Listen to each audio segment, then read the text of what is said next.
அண்மை செய்தியை பார்க்கிறோம்.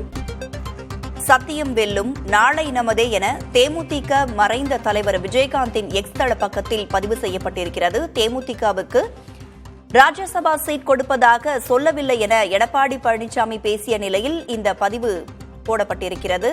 கூடுதல் விவரங்களோடு நமது செய்தியாளர் சந்தானம் நம்மோடு இணைந்திருக்கிறார். பதிவு குறித்தான முழுமையான விவரங்கள் சந்தானம். நடைபெற்று முடிந்த நாடாளுமன்ற தேர்தலின் போது அதிமுக தேமுதிக இடையிலான கூட்டணி ஒப்பந்தம் என்பது கையெழுத்தானது. அந்த நேரத்துல தேமுதிகவுக்கு 5 தொகுதிகள் ஒதுக்கீடு செய்வதாக அதிமுக சார்பில் அப்போது அறிக்கை என்பது வெளியிடப்பட்டிருந்தது. இருப்பினும் கூட தேமுதிக தரப்புல அந்த ஒப்பந்தம் கையெழுத்தான நாள் முதலே அதிமுகவினுடன் கூட்டணி பேச்சுவார்த்தையின் போதே ராஜ்யசபா சீட் வழங்குவதாக அதிமுக ஒத்துக்கொண்டதாக தேமுதிகவினுடைய முக்கிய நிர்வாகிகள் தொடர்ச்சியாக பேசி வந்தாங்க. பிரேமலதா விஜயகாந்த் கூட பல்வேறு செய்தியாளர் சந்திப்புல இந்த கூட்டணி பேச்சுவார்த்தை நாடாளுமன்ற தேர்தலின் போதே ராஜ்யசபா சீட் என்பது இறுதி செய்யப்பட்டு விட்டதாக கூறி வந்தார். இந்த நிலையில் தான் இன்று செய்தியாளர் சந்திக்கும் போது அதிமுகவினுடைய பொதுச் செயலாளர் எடப்பாடி பழனிசாமி அப்படி எதுவும் ஒப்பந்தத்துல நாங்க கையெழுத்திடவில்லை என அவர் இன்று செய்தியாளர் சந்தித்த நிலையில் தான் தற்போது தேமுதிகனுடைய நிறுவன தலைவர் விஜயகாந்தினுடைய எக்ஸ் தள பக்கத்துல சத்தியம் வெல்லும், நாளை நமதே, DMDK for TN, DMDK for 2026 என பதிவிடப்பட்டிருக்கிறது. தொடர்ச்சியாக தேமுதிகனுடைய தலைவர்கள் தேமுதிகவிற்கு இந்த ராஜ்யசபா சீட் வழங்கப்படும் என நம்பி வந்த நிலையில தற்போது இபிஎஸ் அது எந்த ஒப்பந்தமும் கையெழுத்திடவில்லை என்று கூறிய நிலையில தற்போது இந்த சத்தியம் வெல்லும், நாளை நமதே என்று தேமுதிக தரப்புல மறைந்த தேமுதிகனுடைய நிறுவன தலைவர் விஜயகாந்தனுடைய எக்ஸ் தள பக்கத்துல பதிவு செய்யப்பட்டிருக்கிறது. ராதா, விஜயகாந்துடைய எக்ஸ் தள பக்கத்தில் வெளியான பதிவில் டிஎம்டிகே ஃபார் தமிழ்நாடு என்ற ஹேஷ்டேக் பயன்படுத்தப்பட்டிருக்கிறது. அந்த ஹேஷ்டேக் அதற்கான காரணங்கள் ஏதேனும் பிரத்யேகமாக இருக்கிறதா சந்தானம்? நிச்சயமா இந்த நாடாளுமன்ற தேர்தல் முடிந்த பின்பு பார்த்தோம்னா தேமுதிக தரப்புல தங்களுக்கு நிச்சயமாக ராஜ்யசபா சீட்டை அதிமுக வழங்குவார்கள் என்ற நம்பிக்கை என்பது அவர்களுக்கு பெரிய அளவுல இருந்தது. அதன் காரணமா தான் நாடாளுமன்ற தேர்தல் முடிஞ்சிருந்தா கூட தொடர்ச்சியாக 2026 சட்டமன்ற தேர்தலில் கூட நாங்க அதிமுக கூட தான் பயணம் செய்ய போறோம் அப்படின்றத தொடர்ச்சியா கூறி வந்தாங்க. 2026 சட்டமன்ற தேர்தலில் வேற கூட்டணிக்கு போறீங்களா என்பது குறித்தான கேள்விகள் இருக்கும்போது கூட நாங்க அதிமுகவோடு தொடர்ந்து பயணிக்கிறோம் அப்படின்ற பதில தான் தேமுதிகவினுடைய தலைவர்கள் தொடர்ச்சியா கூறி வந்தாங்க.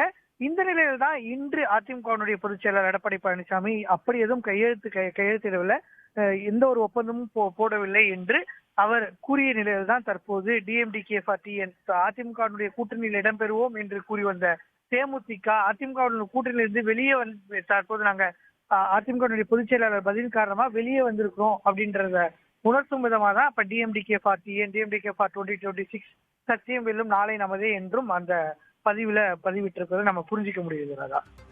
இப்போ டிஎம்டிகே தேமுதிக தரப்புல இருந்து 2026 தேர்தலில் கூட்டணி அமைப்போம் அப்படின்னு சொல்லியிருந்தாங்க.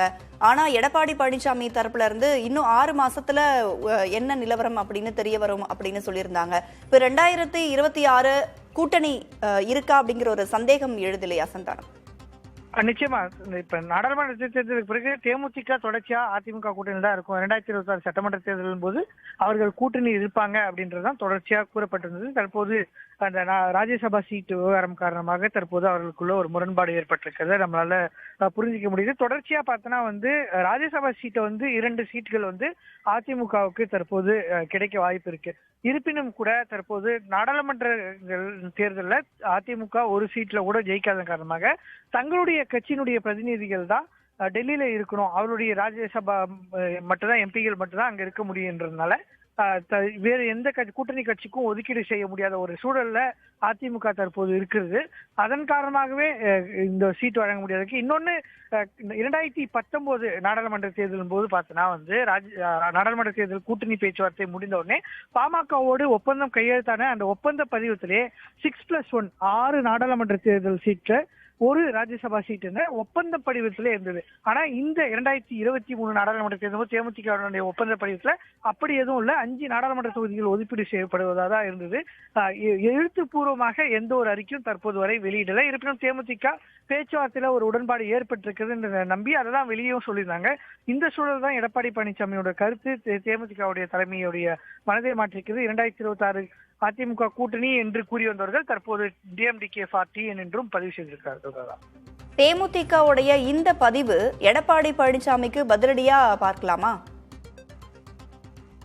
நிச்சயமா இப்போ அதிமுக வந்து பார்த்தோம்னா வந்து தொடர்ச்சி அதிமுகவுடைய பொதுச் செயலாளர் எடப்பாடி பழனிசாமி தொடர்ந்து அதிமுகவுடைய பொதுக்கூட்டங்கள்ல ஒரு பலம் வாய்ந்த கூட்டணி அமைக்கப்படும் என்று பேசி வருகிறாரு.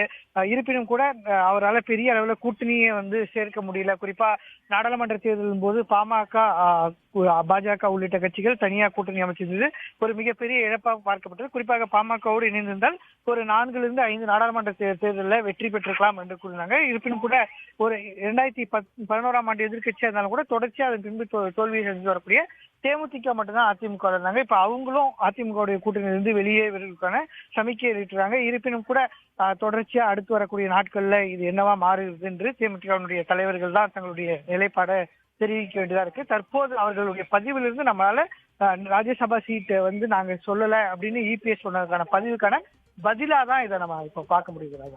டிஎம்டிகே ஃபார் 2026 என அந்த அடுத்த ஆண்டு பேரவை தேர்தலை குறிப்பிட்டும் ஹேஷ்டேக் பதிவு செய்யப்பட்டிருக்கிறது. பேரவை தேர்தலில் தேமுதிக கணித்து களமிறங்க முடிவு செய்துள்ளதா என்ற கேள்வியும் எழுந்திருக்கிறது. தேமுதிகவுடைய நிலைப்பாடு என்ன என்பது குறித்தும் நாம் பொறுத்திருந்து பார்க்கலாம். தகவல்களை பகிர்ந்து கொண்டமைக்கு நன்றி சந்தானம்.